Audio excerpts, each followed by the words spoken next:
নতুন চ্যালেঞ্জের সামনে যুক্তরাজ্যের অর্থনীতি। যুক্তরাজ্যের অর্থনীতি চলতি বছরের তৃতীয় প্রান্তিকে অর্থাৎ জুলাই-সেপ্টেম্বরে কোনো প্রবৃদ্ধি অর্জন করতে পারেনি, যা দেশটির অর্থনীতির জন্য উদ্বেগজনক বলে মনে করছেন বিশেষজ্ঞরা।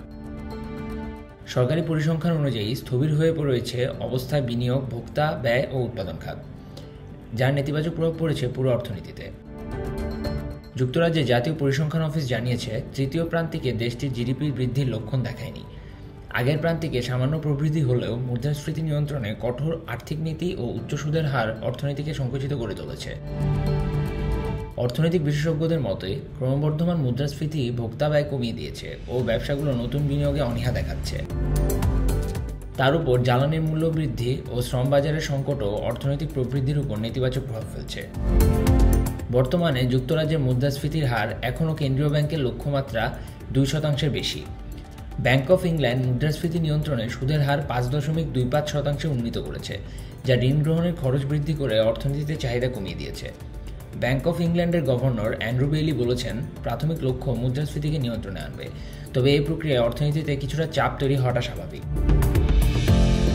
অর্থনীতিকে স্থবির অবস্থার কারণে সাধারণ মানুষ এবং ব্যবসা প্রতিষ্ঠানগুলোর মধ্যে উদ্বেগ বেড়েছে।